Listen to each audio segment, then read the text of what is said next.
Greetings, sacred beings, sacred souls. Welcome to Sacred Her Story podcast. I am your host, Jennifer Natasia, and today for our Sacred Her Story guest speaker, we have Nicola, who has a love for the lost and forgotten ones and is undaunted by challenges. She has learned to discuss ideas with her teams and together find solution where it looks like none or where it looked like none were possible. In March 2024, after 10 years as a volunteer, Nicola has made advance here in her full-time work, raising her own support. And Nicola and her husband Jason, they live in Ontario, Canada, with their daughters. And I am so excited to have her here. She's also the founder and director of Advance International, which is a charity that focuses on establishing clean water sources to women that are forgotten. Oh gosh, incredible. I love that. Welcome to Sacred Herd, Nicola. Thank you. Thank you so much for having me. I'm just about 45 minutes north of the border of Buffalo, north of Niagara Falls. That's where I am. And our snow is almost cleared and the sun is shining. And we're looking forward to spring as we do up here in Canada. We've had a very long and cold winter. And but one of the great things is that every day is a new day and the seasons change in real life, in nature, and in our lives, and in our relationships. And being a Canadian, I have learned to respect and honor and enjoy every season, not just kind of grit my teeth and get through winter, but to enjoy it and know that it can be a season of slowing down, of reconnecting, of rest. And then spring is energetic and summer is fun. And then fall is kind of like, okay, getting ready to settle again or to establish new routines because September is school starting. So yeah, thank you for having me. I'm excited to be here. Thank you. Thank you. I'm so excited that you are here, and thank you for that introduction. I'm just like, yes, let's honor the season. I don't think we do it enough and honor what the seasons are teaching us. Right. Which is, very powerful. Thank you. Mm-hmm. Mm-hmm. Powerful entrance. And this is Nicola. So There I you think, go. Let's go. I think it's incredible what you do. I didn't realize that I remember you mentioning, establishing clean water sources around the world, but to the women who are forgotten, and water is such a resource that is, well, fresh water you know, is a resource Yeah, clean that, water. Yes. yeah, clean water is what that's a resource that is diminishing. Would you agree with that? Yes, I think I don't know if it's diminishing. I think it's being controlled more. I think there's enough water, like we talked about seasons, of Yes. snow and melting and clouds and rain. I think there's enough water in the world. I think there's enough fresh water in the world for everyone. But I think it's being more and more controlled, more and more bought and sold, which it never was even 100 years ago, maybe, or 200 years ago.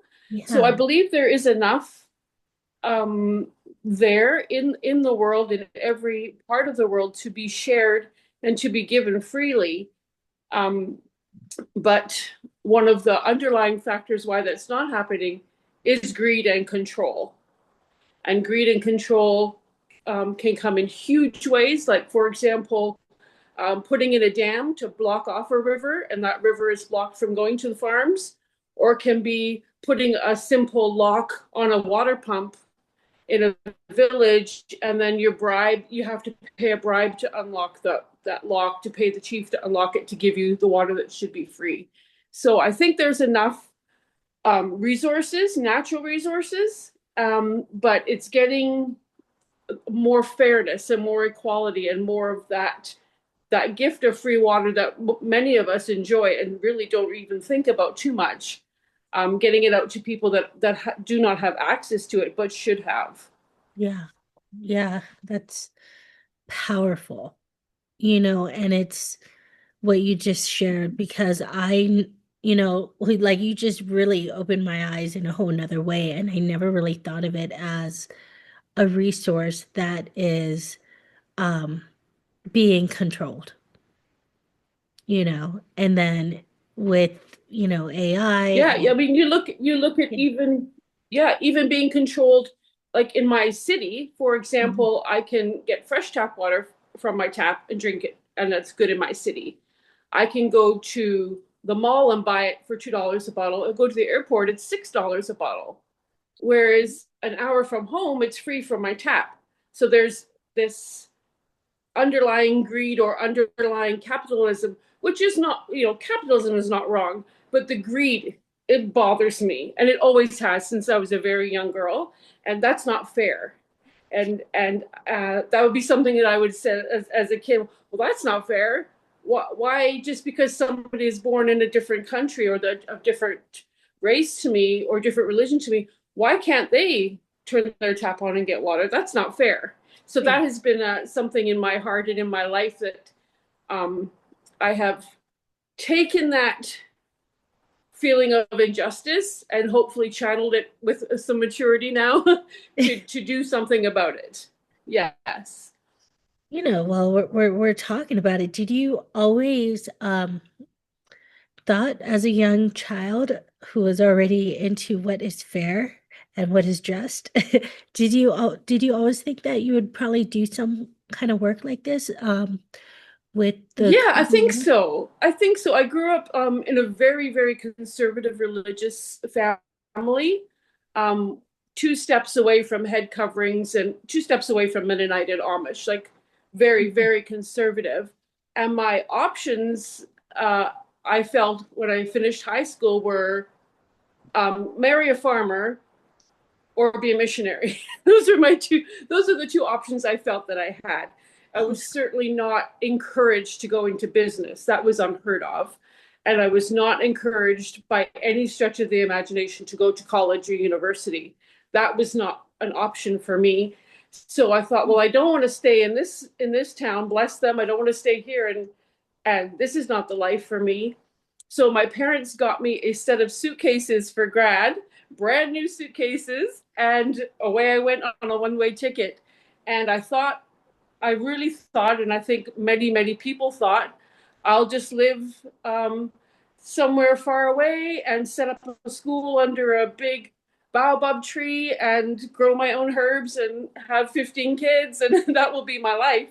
And so, and it did not happen until doing this full time did not happen until I was 50, and I'll be 52 in May. okay. So there are steps in our life and paths we take that maybe we can think, well, this isn't my dream or this isn't what I always thought I would do. But that time from being 18 to 50 was not wasted. And that time from being 18 to 50 was not just, well, you know, now I can see that as a waste of time. No, that was a wonderful, good time in my life. I married the right person, which makes a lot of difference. Mm. I became a mom after 10 years of infertility. We adopted two girls, 2004 and 2008. I became a mom. I started a charity in 2014, and I found my path or my way to doing this full time at a much later time in life that I had expected. When you leave high school and the world is your oyster and you can do anything, and but I have learned that nothing is wasted. Mm. And the term that I was taught recently is nothing is wasted in God's economy. He is not shocked. He is not surprised. He is not, oh, throw his hands up in there. Oh my goodness, this kid's going off to Europe when I thought she was going to, nothing is wasted. And if we can look back at 50 or 40, sometimes we have these big birthdays, Mm. 40 or 50 or 60, we can look back and think, I learned a lot. There's I have good memories of those times. And the Mm. best is yet to come. It's not all over at 40, which I wish I had known at 18. It's not all over. It's just starting at 50. I tell you, 40th birthday was a wake up call. Like, you don't have to be like everyone else. I literally opened my eyes on my 40th birthday, and the thought came to my head, why are you trying to be like everybody else when I made you you? And it changed my 40s. And then I turned 50 and I was like, oh, now we're getting somewhere. Okay, now I feel the traction. Now I feel the momentum. Now I feel, oh, yeah, let's make the next 40 years the best because it's been good so far, but it just gets better with age and time, which surprises me and delights me. And I'm glad to share that with other people who are younger. Yeah, thank you. Thank you. You're giving me so much hope because Good, 50 is good. around the corner for me. Mm-hmm. But It's fantastic. like 40s, like you said, I like that whole thing. I don't have to be like everyone else Right. is totally where I'm at. Isn't I'm it so wonderful? there. Oh Oh, yeah, it's so it's freeing. yeah, It's so yeah. I literally threw out all my shapewear, like put it in the bin. Like Okay, I can't say I'm why there. am I wearing literally constrictive clothing? Right. Why? Why? I still want my boobs up. Nobody cares. Like, why can I not breathe in these garments? Like this is not a wonderful life. This is not a free life. This is not an exciting big life. So I mean, I think your underwear should match your outerwear. Find something comfy that works for you and get on with the real Or things nothing that at matter. all. I love it. Okay, so 18. So did your parents know you were gonna leave after you graduate, so they just got you the suitcase, or did you ask Oh, for the oh, they suitcase? got me this. It was like I grew up, and I have it in this room now, with a world map over our kitchen table. My parents were immigrants from the UK. My dad's parents were immigrants from Argentina. My his mother, and so I grew up with a world map over the kitchen table, and we just always had visitors. We always had company. We always had billets for church events, and we always were very multicultural in our home, considering that we were in a very, very small farming town at the time. And so we were always back and forth to England as kids. And then, yeah, it was pretty much like, well, where are you going to go at 18? And I was like, oh, I'll just go travel or I'll go live on a kibbutz or something like these weird thoughts. And yeah, so I got suitcases for my 18th grad, for my grade 12 grad. I had some very kind, lovely friends of my parents just put money in cards, and I took it down to the travel agent like you did at the time. And I bought a one-way ticket to the UK because I was like, well, my grandparents are there, so I have somewhere to stay. Okay. And this was 1992. Okay. And I arrived at Heathrow with a suitcase. And the man said, what are you going to do here? I said, I've come to visit my grandparents. And he said, will you be working? I said, well, I'd like to. And he said, oh. And he kind of paused for a second, type, type, type. And he gave me on the spot a 2-year work visa into my passport, 1992, London Okay. Heathrow. Because that's So not how it's done nowadays. it is not how it's done now. And that was that was some privilege, but that was also having British parents. And so he gave me a work permit into my passport. I went and lived with my grandparents and an aunt for a bit. And then I got the first job that hired me, which is at a fast food place.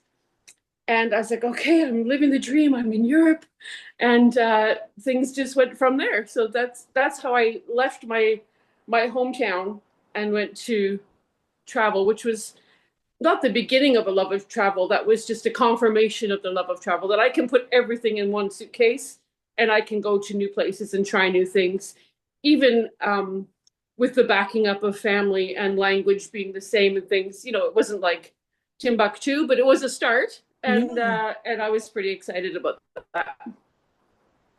that is freaking amazing. I love that. I love that you just said, I'm out of here and I'm gonna go to UK visit my grandparents. But you said who was it? Your mom was Argentinian?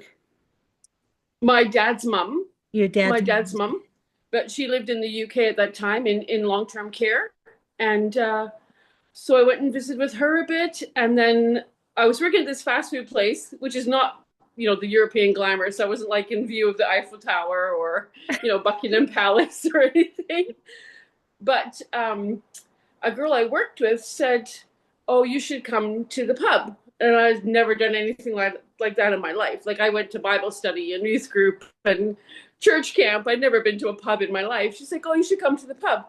And I thought, this is just so sophisticated. Oh, she is. I've made it. It's like, Yeah, she's so turning a sin out of the good girl, a sinner out of the good girl. right, right. So I went out and I bought a plaid skirt that was above my knees Mhm. and thick black tights.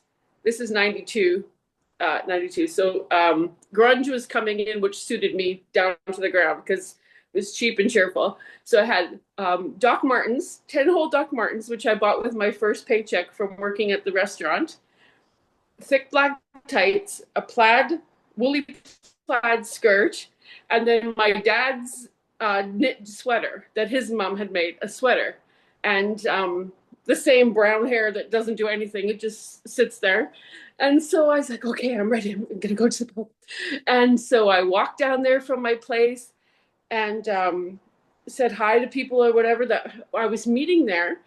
And this young man said hello to me. I said, "Oh, hello." And he said, "Can I buy you a drink?" And I thought, I'm in a movie. This is the sexiest thing I've ever heard in my life. I must marry this man immediately. And it was incredibly flattering and incredibly exciting. And he asked me out, and I was like, "No, I just got here. I'm just, making friends and not, just." Well, so we became friends. We became good friends. And then a few months later, he asked me out like on a proper date, on a real date for Valentine's Day. And he called me up and he's like, "Have you eaten yet?" And I was like, "No." He's like, "Well, get dressed. I'll pick you up." Click, drops the phone. Like this is way before texting and everything. This is like the real landline. Oh my gosh, And that's I was so like, cute. well, I might as well go, So we went for dinner and he came and met my parents soon after that. And I was like, well, he's just this. I don't know anything. I had no reference because he hadn't grown up in church. He wasn't Canadian. He wasn't had no inclination to travel at all. But I knew he was a good man. I just Mhm. knew he was solid. I knew he was dependable. I knew he was somebody that would let me be myself and that would be just a really good guy. I just knew that he was a good man. And so very, very soon after our first date, he asked me to marry him, and I said yes. My parents had a fit. His parents had a fit, and we got married when I was 20 and he was 21, and we've been married 32 years this year. And that is one of the best decisions I ever made was to look past all the not superfluous, to look past the noise of tall, dark, and handsome, or wealthy, or has his own business or already owns a house. Like it was just me and him as teenagers, and not without our problems and issues. But I thought, I'm going to hitch my wagon to this star because this guy, he will look after me. It's not a very feminist idea, but I thought we could stick it out. I could stick with this man. And it was very flattering. He fell madly in love with me because of my accent, which I thought was kind of country and hokey. I didn't know anything about the world at all, and he was very attentive and kind. And I was like, okay, well, yes. And I knew that when I made the decision, that was it for me. I knew that was it for me. It wasn't going to be well, we'll see how it goes for a year or two. It was okay. We're in, and we're in it forever. And he's like, yeah, there's no going back. I was like, okay, let's go for it. And so we did. Wow. Wow, wow, wow. That's incredible. I think I'm for like, him, I think speaking for Jason, he was looking for somebody with that was extrovert.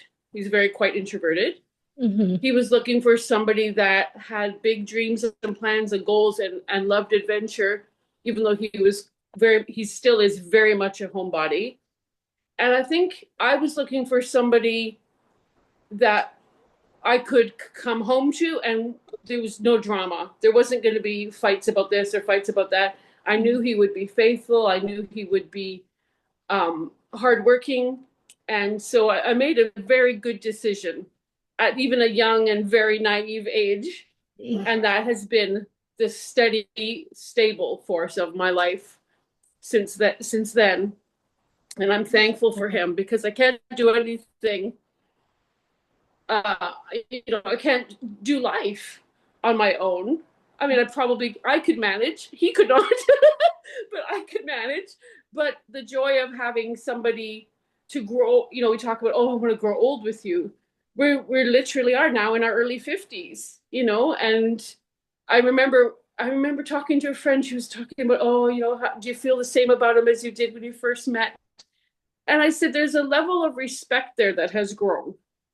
He was a 19-year-old kid when I met him, just in the pub and no direction in life, and just thought he was just going to be, just a normal working guy. But I said, there's a level of respect there that gets you through the personality things that don't match.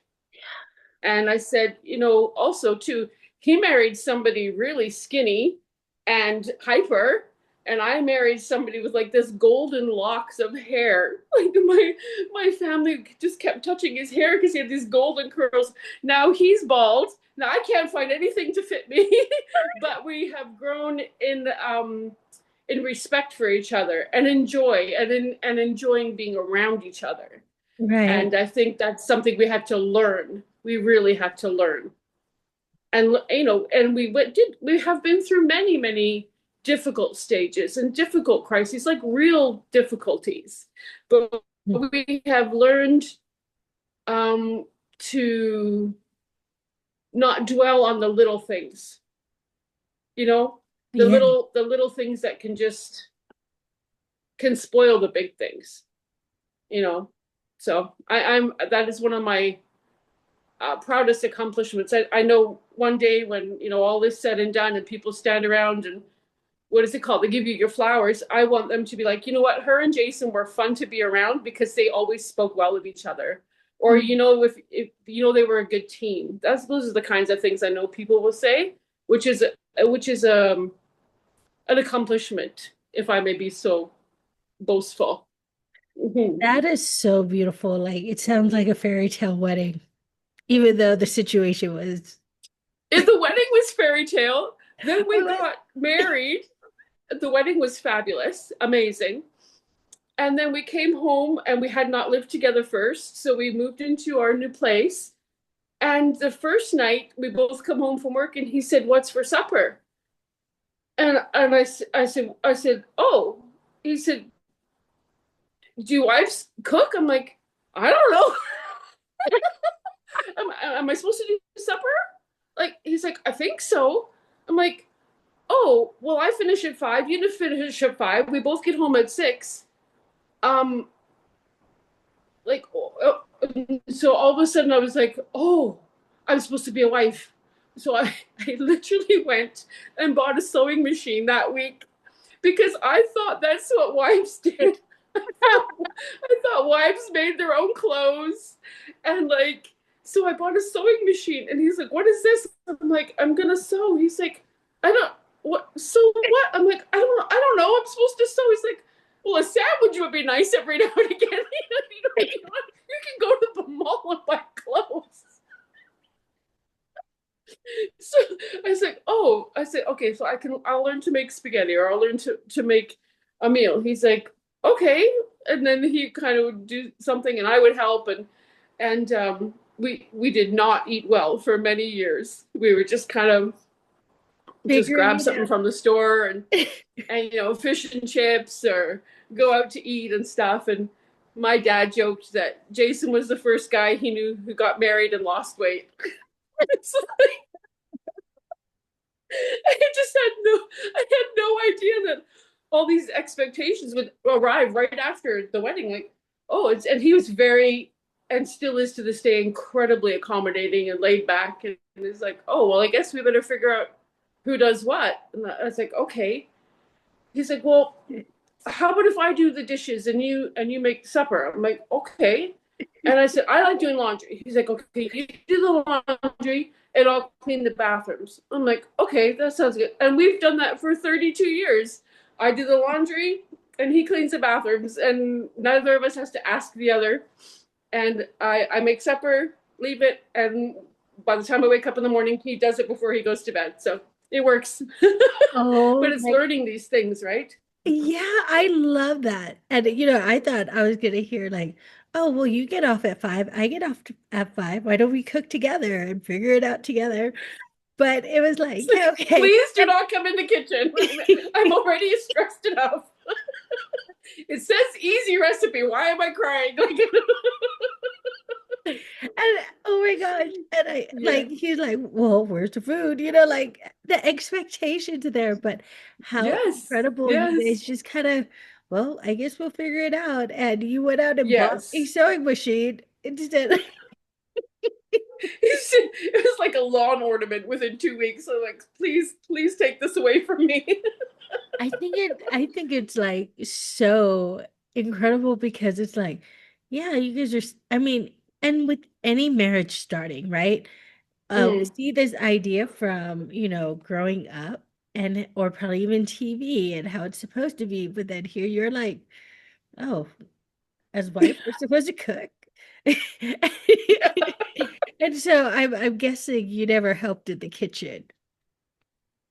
No, my mom just threw something together every night, a healthy, good meal.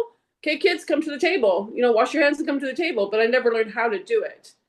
That is And wonderful. my dad did all of the very traditional dad stuff, the yard work, and that kind of stuff. And my mom was a homemaker, and she kept the house going and ticking over. And my dad gave her housekeeping money, like in a very traditional way. But growing up, my house was Mm. very peaceful and calm and loving and fun. And my mom and dad were very, very different personalities, shockingly different. Like, never in a million years should have been in love and should have had a peaceful home. So I saw that with my own eyes. I saw it work and work well. Wow. And my grandparents, even though I didn't see them all the time, again, my grandmother was incredibly sanguine and outgoing and introverted, and my grandfather was a mathematician and very serious and studious. And they went to separate churches for 40 years. Every Sunday they would walk, and my grandma would go to Methodist, grandpa would go to Baptist, and they meet up at home for lunch. And that was what they did for their whole married life in a peaceful way. So I have a heritage of knowing that it's possible if both parties are willing and both parties are flexible. Mm. That's the key, right? Yeah. Yeah, and there's a You know, whole lot of respect there too, just for yes. each other's being, which, you know, Yes. yeah, like how far would that go in this world just to respect one another for Mm. each other's difference? And here you're seeing Yeah. Methodists and Baptists going their separate Yeah. ways and then Yeah. Like, coming literally. together Yeah. and your I parents, think, go ahead. yeah. And my parents too. Yeah. Yeah. My dad would say things like, huh, we should go camping. We should go camping, tomorrow. And my mom would kind of go pale and write this huge list of everything that needed to be done. And my dad would kind of like count 4 kids, 4 bathing suits. Let's go, just get in the car. We'll drive towards the lake or something. So yeah, it was a very, very different personalities. But to see them with that mutual respect and kindness to each other, and was very good. And Mm. it can be done if both parties are willing and able. It can be done, and it is worth it. You couldn't pay me $1 million to do the first year of marriage again. That was hard. That was hard. Like, I just remember the first time we went grocery shopping together. We come back from honeymoon. We're all like tan and happy and in love and talking about the wedding. And so we go to the grocery store, and I have No word of a lie. Literally, I have a list and a calculator and a cart. So my list and my calculator, my cart, and I'm going up and down. And he's in front of me, practically skipping and just throwing things in. Whatever catches his eye, no meal planning context, no price context. It's like, oh, they have strobe lights here. Boom, in the cart. Seriously bought a strobe light, our first grocery shop. I'm like, what is happening? What do we need a strobe light for? He's like, oh, it'll be fun. Like, I thought we needed like bread and apparently chicken, Yeah, you want a vegetables. sandwich? So we really had a huge year of adjustment, huge adjustment, even just with sleeping and waking times and eating habits and Mm. the way that we dealt with our parents and in-laws and company and money. Like just even with we didn't have any, but whatever we did have, we had to agree on. And we set a foundation very, very early on, probably within weeks of being married, of not making purchases without checking with the other person. I'm not talking like, Mars bar or whatever. I'm like a Kit Kat. I'm talking like a sofa or a TV or The bigger something things that significant. cost money. Yeah. Something significant was always like, what do you think of this sofa? Well, then we would both hate it and take 3 years to pick a sofa that we both liked, But but that was one of the key things that we did very early on, which has saved us a lot of headache and heartache of not making purchases without being in agreement. And that has, that has saved us a lot of pain and a lot of arguments by having that mutual respect for, okay, it's money and we have completely different taste. I mean, Yeah. just Wow. like just he would literally have our house like a Japanese hotel. Who needs a clock? Like just a TV and a sofa and then a white, everything white. Like, what are we locked in here? Like, what's happening? And he's like, why do you have stuff everywhere? I'm like, oh, they're just mementos. It's like, who needs mementos? What do you do? Like, why is everything pinned on the wall? It's like a beautiful mind in your room. I'm like, I know. But yeah, you just learn. And if you're both willing to learn, it is it's worth doing. Yeah, that's for sure. That's for sure. Wow, incredible. You guys just sound like the perfect couple right here with each other's differences. I So, think perfect in the way that we still like each other and we like hanging out, yeah. but imperfect in many ways that it's not for everybody. It's not for everybody, and that's okay. That's okay. Yeah. I think it's great. So you guys ended up staying in the UK for a while before coming back to Canada, evidently, right? Yes. Yeah, we lived in England for 4 years. Then we lived in Australia for 2 years. And then we moved back to Canada. And it was Jason's first time coming to Canada. And he emigrated here with me. And that was in 2000, I think. Oh, Yeah. wow. Yeah. So he's been in Canada longer than he was in England. So he feels more and more Canadian every year. And so you had shared about the fertility stuff. So when did that started, or when you noticed that something was going on? And can you tell us about Yeah. that journey? That's Yeah. I something. think um there wasn't pressure from family and friends to have a baby. It was definitely something we both wanted after a couple years. Hmm. And I didn't give it any more thought than I had to emigrating or to doing anything. I thought, oh, okay, this is what you do, and then you have a baby. Like it never occurred to me in 1,000 years that I wouldn't fall pregnant with 1 or 2 or 3 months. And so the first year goes by, and you think, huh, well, that's not what I thought. And then another year, and then another year, and you're like, something's not right, but Yeah. how far do we want to pursue that medically? And maybe it's just timing. Maybe, we're still kind of traveling, we're still young, we still have chances to go here or there. And but once you say to people, friends or family, and they ask, I mean, this is 20 years ago, people don't ask as much now. That's been a really beautiful change in society where I find people, my younger girlfriends are telling me people aren't asking as much. But once you let out the thought or the saying, we'd love to have kids, then people think they can basically follow your entire cycle and check on you every 28 days and, oh, how's it going? And are you pregnant? Or how are you feeling? And what about this? And have you tried this? And, it can get very overwhelming and very hurtful because people are trying to say it from a point of starting conversation or a point of, oh, it'll be wonderful to see you as a mom. But they're not taking in the fact that something's not right and you are dealing with disappointment over and over and over, and to the point where in our family of the four kids, my brother and his wife had the first grandbaby, and friends of ours had 2 or 3 children in that 10-year span. So you're going through a long time of sadness.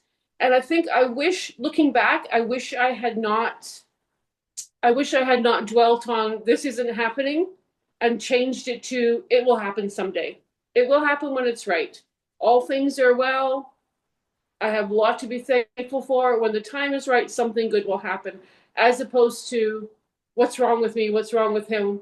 We need to fix this. And I'm so unhappy. I'm so unhappy. And I need a baby. And like you can literally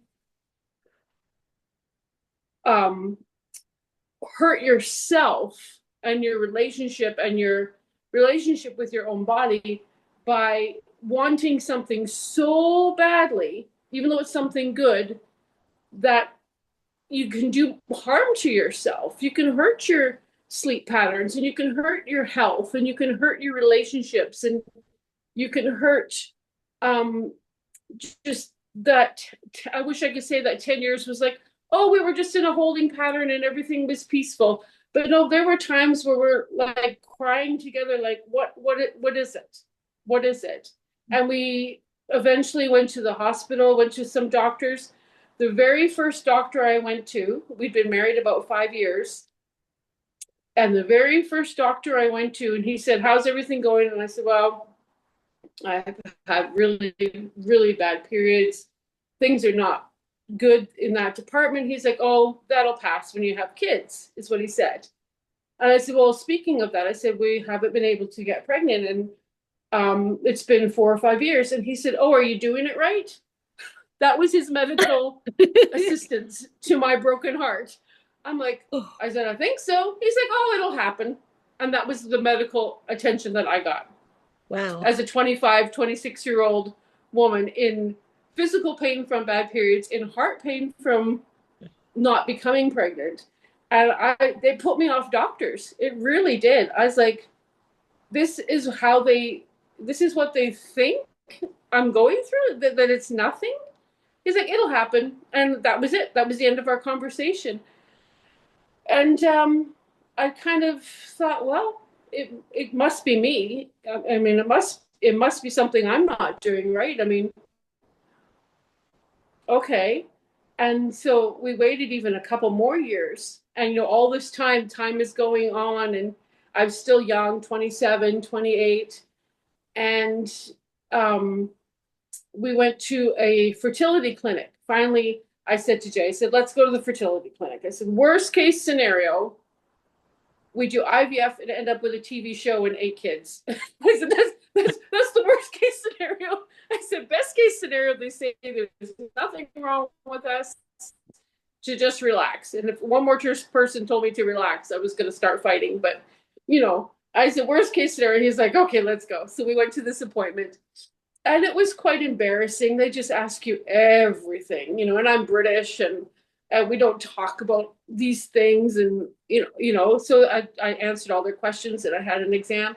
And he had an exam. They're like, oh, we don't see anything wrong. You guys just need to relax, and everything will happen in its own good time.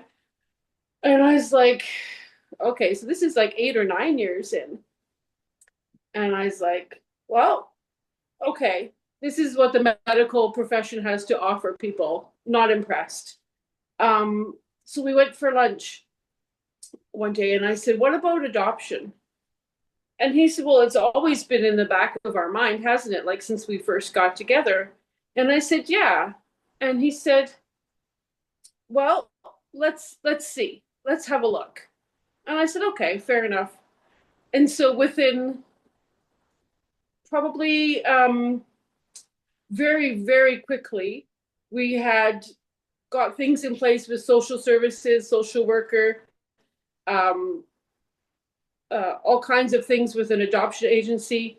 And within 1 year, our daughter was born overseas, and then she came home to us, and she was 5 months old when she came home. And then our second daughter was adopted 2011, and she was 2.5 years old when she came home. So both my girls are now 21 and 17 and grown up beautiful young ladies and a complete joy to us. But what happened was in between that horrific experience with that first doctor, the not very helpful appointment at the fertility clinic, Yeah. and deciding on adoption, was a friend called me and she said, put on the TV to this show. And Mm. I was like, oh, I don't know. She's like, it's a Christian talk show. And I was kind of rolled my eyes. I said, okay. So I put it on. And this woman was talking about infertility and adoption. And her and her husband had just adopted their first child. And she said in her interview, she said, adoption is not a consolation prize. And I turned off the TV and it was literally light bulbs in my head. And I was like, okay, adoption is not a consolation prize. It's not second best. It could be the very best for us. And it has been. It's been absolutely joyful and wonderful and difficult at times and expensive at times, immigration and paperwork and lawyers and court fees and all those things. But it has been the very best for us, for Jason and I. And the pain of not becoming pregnant and not carrying a child and not having, family come to the hospital and all this was almost instantly wiped out, I would say. I don't think it's an exaggeration to say that that pain left my heart when I realized the very best is coming to us and we can make it happen.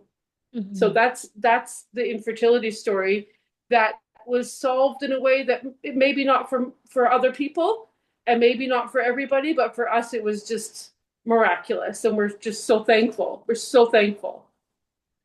Thank you. Thank you for sharing your vulnerability and, just this emotional Mm, circumstance, but yet this beauty of enriching these two children, not so much children anymore, lives. yeah. You guys gave them a mom and dad, you gave them a great gift yourselves.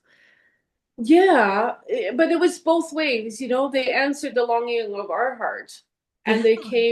they came in a way that we surprised ourselves, and I think Jason surprised himself how very quickly he became dad overnight, and it was like it was like nothing was disrupted or nothing was unusual. He was just dad, and that was it. And the two of him and the oldest and him and the younger are very tight, and they have their special daddy daughter relationship. And I think it was a miraculous answer to a long, long time prayer, Mm. and to appreciate that. I wish I had appreciated that a good answer was coming during those 10 years. Not, there's nothing we can do, there's nothing we can do. What's wrong with you? I Mm. wish I had been calmer and more relaxed, and the right thing will happen. The right thing will happen. So I learned that through that, 10 year of pain, to be more sensitive to other people that are talking about having kids or they don't have kids, to Mm. be more open to unusual answers coming. that are the right answer that you might not have planned or expected. Hmm. Jennifer, I'm going to turn my light on because our sun is finally setting. I shall be Yeah, back in 2 ticks. no Oh, problem. Wow. I hope you all, there we there go. we go. I hope this is all like, I mean, this is inspiring. I'm just so incredibly grateful for your share There's no because dignified way to get back in this chair. yeah, it's okay. I was debating if I should pause it and stop it, or That's I okay. may have This to is edit it. reality. You need lights, you need to move around. Yeah, thank So you. Thank thank you you for for your that grace. consideration. Yeah, no problem. I was like, I'm a loss for words because just your guys's heart and how you and your husband moved together is so incredibly beautiful. And just I'm just like in awe, like wow, you know. Um like this does happen. And you did have standards too when you met up. Like you asked Yes. yourself, can I grow old with this person? Will he be able to be there for me and support me and be with me long term? So it's like there was something there going into it that you Yes. already had set up. And Yeah, I'm a very, very practical person, probably sometimes maybe too practical for spiritual things, but very practical in has done me good in the charity space and mm, has done me very good in parenting and adoption and has done me well with in friendships and in establishing um my life, the practical like like it's easy to be like, oh, he's just so wonderful. And I've met girls that I've talked to them and they're like, I found this guy and he's just so awesome. And I feel myself falling in love with him and I think we could be together forever. And I would say to them, oh, what does he do? Well, he plays the guitar. And my little head is like, no. you know, like and I've met, and I've had a chance to mentor some young ladies that have said, well, you guys are really different and you guys get along. And I said, well, what are you looking for? I'm like, oh, I just want someone to write me poetry. I'm like, that's nice. That's a very nice that's nice. thing. But marry someone that takes out the recycling every 2 days without it being a fight. Marry somebody that calls you before he's like, honey, I bought you a car. Like, like I think there has to be that real practical side that is not evident in the Instagram world. Everything is vibes and everything is, oh, did you feel the spark? I didn't particularly feel a spark, but I've certainly felt a calmness and an assurance that this would be a good person to be with. You know, That life is not vibes and sparks. That's the reality. And I think we're maybe raising young women, or young women are expecting so much of the aesthetic and so much of the feelings, and we're doing a disservice to ourselves and mm, to the young men that they're planning to date, that the expectations are too high in the wrong areas.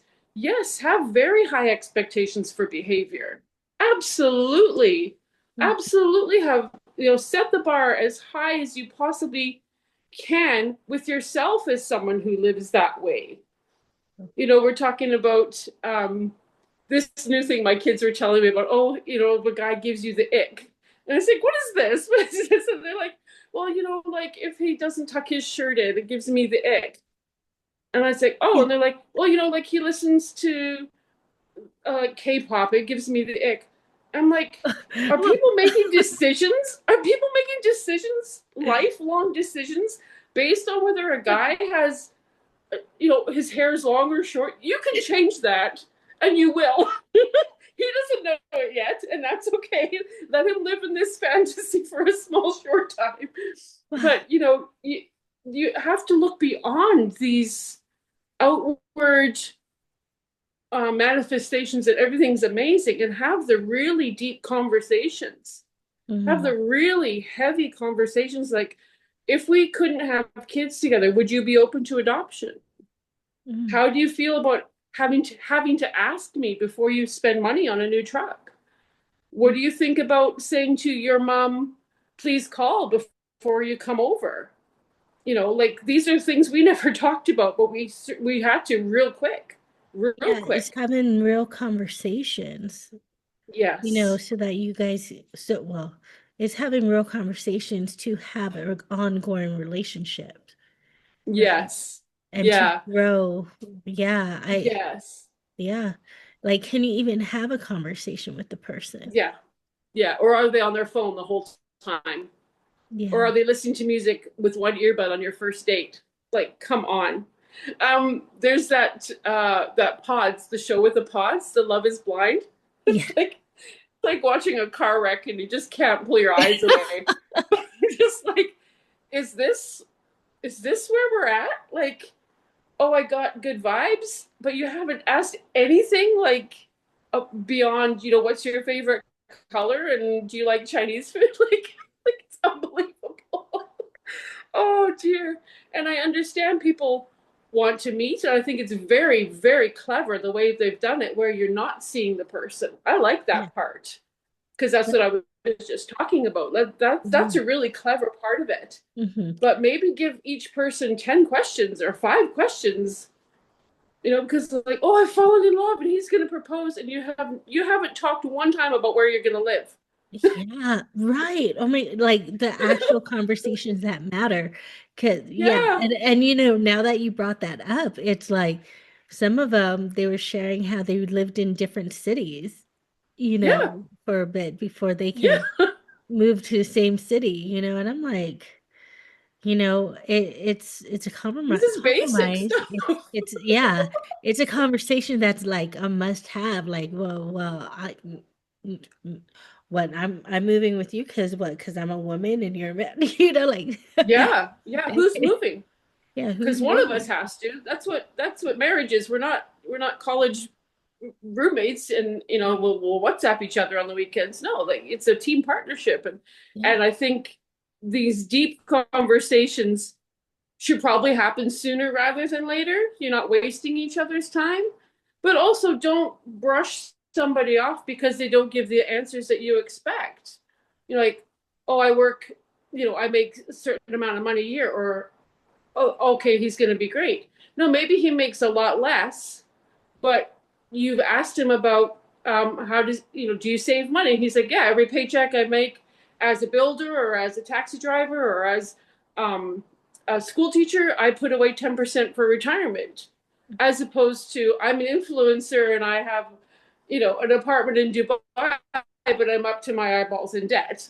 Like, let's have some conversations. Yeah. Wow. Nicola, like your story, I mean, we're just at the tip of the iceberg. Like tip of we're the cherry on top of the ice cream. We didn't even get into the meat and potato of some other stuff too that you've experienced Mm-hmm. in your life. Mm-hmm. We're gonna probably have to Yeah. do a part two. Oh, Just that would be because, nice. Yeah, and to give people a little teaser, I used to be an ordained minister, and we have left the church. Been through cancer, and I'm happy to tell you I'm healthy and well. Um, I worked in palliative care and dementia care for 10 years as a night on nights. So, mm, and then I started doing the charity full time, which is kind of how you and I met. We're talking about, is there people or women over 40 or over 50 that have changed careers, I think was your question mm, when we initially met, was have you made a life decision and changed your path midlife? And I'm like, yeah, yeah, I have actually. And now that I'm looking back, I realized I've probably done that several times. mm, But to be a charity founder and director and to do this work that I am so passionate about and that I love so much is only because of the reality of things that I have been through. Like, I have compassion for women that are forgotten and in extreme poverty, because both of my children, their birth mothers were in those situations at one point. Oh, You know, wow. the side for adoption is all joy and fulfillment, but also you got to think about birth mothers and their pain and what brings them to that point. And is it and it's and not often, but overseas it's often poverty. And poverty can be prevented. Nelson Mandela said poverty is man-made and can be reversed by man. Mm, And you know, poverty is man-made. So I'm an advocate for women that feel forgotten and are left behind in society. Well, it's not just. It goes right back to when I was a kid. Well, that's not fair. You know, I've been to Haiti many, many times, and I learned after I'd been there a few times, I learned that 80 to 90% of orphans are poverty orphans with one living parent that does not have a living wage. You know, so that changed my life. That was one incident, one conversation that changed my life. Like, okay, that's not fair. That's not fair. And what can we do about it? right. And it's, I mean, you know, it would be nice to say, you know, I'm the director of, you know, we have offices in 40 different countries and a fleet of trucks, and we've built 4,000 schools. And, you know, that's not the case, but it's certainly on the list of Mm, things I want to be able to say. You know, when you and I talk on my 75th birthday, I want to say, you know, thank you for being a friend and for following up every now and again. And we have some good news to share that we are growing. But those things come with experience and with life experience. And I think your question about have you changed or pivoted or done something different than what you expected at 40 or 50 is absolutely yes. Yes, you can, and you probably should.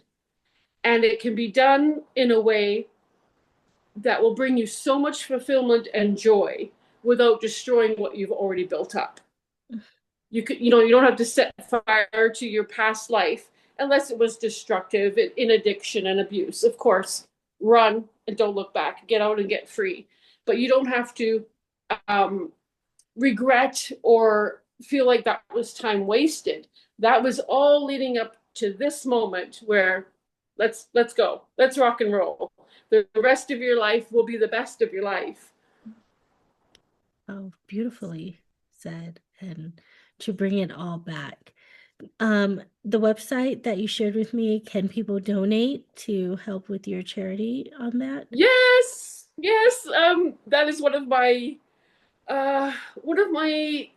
not difficult parts, but one of the parts that I didn't expect to be so continuously at the forefront is fundraising. And fundraising is continuous and every day and continuing to fundraise for projects. But I really like to do it in a relational way Mhm. and less of a contract of, okay, here's a letter, sign up now, or something bad will happen to these children. That's manipulative and I hate it. I want it to be much more in a way of, I heard you on a podcast last year while I was driving. I was thinking about water, and hey, you know, my parents sold their house and we'd like to make a donation in their name. Like much more relational. But yes, the website is advancedlives.ca for Canada.ca, and there's a donation platform there. And we're always, our biggest hope is for people to partner with us monthly. So one of the things that we have done is $1 equals 1 year of clean water for one woman. That is how we were able to stretch your donations and stretch your gifts and put in water wells in far remote areas around the world. And $1 equals 1 year of clean water for one woman. So it's not, oh, I can't do anything. We can all do something. And we can all, you know, do something that makes a big difference in someone else's life. So sometimes people will be like, we had a garage sale and I wanted to give you half. Or, you know, it was my birthday and people asked what I wanted. And I thought, you know what, I'd like to put a well in Nepal for my birthday because I really don't need anything. Go out for dinner. And if people, you know, like that kind of thing is what I'm leaning more towards Mhm. and putting in wells, not just in memory of people that passed, but to celebrate, you know, to celebrate your 50th birthday, celebrate your 60th birthday. celebrate your kids, went to university, or celebrate just life. Like, I'm just thankful to be free from cancer. And to do that, I'd like to make a donation, and you put it where you think that will help another woman. Mm-hmm. Oh my gosh, I'm getting teary-eyed because I'm like, okay, we're gonna be in contact. But like for those of you guys who are listening and want to donate and be a gift to others, Nicola's Nicola Nicola's website will be in the description, for you to reach out to her. And this is Mm-hmm. so amazing, Nicola. Like, Thank um, you for asking me to come, and thank you for letting me tell stories that I haven't really told. I haven't talked that freely about the infertility journey, or that meeting with the doctor before. But I hope that it helps somebody. I hope it helps another woman who is struggling with, with doctors not giving the right answers, or people thinking that adoption cannot be the best option for you, or people that are like in a job that they really hate, and like the pain of getting up and going to work in that same place is slowly wearing down their dreams that they had as a kid. And you can do things to set yourself up so from a year from now you're doing what you love. Like, these things can happen. thank you for that encouragement and, just sharing such drive and passion. We're gonna have you for part two because there's still more to your story that I feel is Thank freaking you. That's very powerful. kind. No, because I mean, you just shared you were ordained minister. I didn't even know that. And then you also are a warrior against breast cancer. So, I mean, Mhm. you're just this very, you say practical, but you're so inspiring and this woman of resilience. And just in that practicality, there's so much wisdom that you shared with us Thank you. in this, Yeah, time that we shared. So we're having you for a part two. So we're going to schedule that after this. that would But be wonderful. yeah. Thank you. And for those of you who are listening and find, you know, you were moved, I should say, moved, Mm. inspired, or reminded that you're not walking this path alone, I invite you to follow and subscribe to Sacred Her Story podcast. And again, if you want to connect with Nicola and donate or see how you can be a part of what she is doing, her information will be in the description. And Nicola, I cannot thank you enough for sharing your journey with us, for being so open and vulnerable in your share, for sharing your raw and unfiltered becoming here, Mm. the messy, the sacred, and the powerful.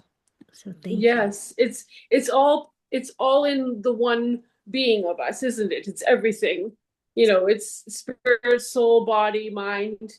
It's all there, and we're all connected, and God has made us and breathed into us that way the day that we're born. And if we can just learn to read the signs, just learn to, I remember way, way back when I first wanted to have kids, I saw, like, I'm not going to say a vision because I'm, like I said, I'm very practical, but I saw traffic lights, and it was like yellow light. It just said wait. And I was like, okay, wait. It doesn't mean no. It doesn't mean never. It just means wait. And I wish that I had learned that as a younger woman, as a younger wife, and a younger mom, to wait, because the time does come. And 50 is not, well, it's all over now. Get out your slippers and rocking chair. It's like an awakening, which I was not expecting. Mm. And it's like a boost, and it's like just almost like a renewing of the dreams you had as a kid. And I wish that for all of your listeners, and I wish that for all of our friends and new friends that we meet, that Mm. they feel inspired and excited, and can make a few practical changes so that the next time that we talk, they're thinking, "Oh, I remember this lady, and I have done a few things, or I have set up a savings account, or I have given my notice at that job, or I have looked into adoption. Maybe those things that are on their heart. So thank you very much for letting me share. I appreciate the time, and I appreciate your gentleness in your questions and giving me the freedom to get out my story. I appreciate that so much, Jennifer. Oh, the honor is mine. I'm so grateful that, we connected. And so for all of you who are listening, thank you for joining us. For she is sacred her, highly sacred, highly exalted rebel. And it is saying yes to ourselves and trusting in our own inner wisdom. Yes, thank you so much. Thank you. Thank you. Thank you.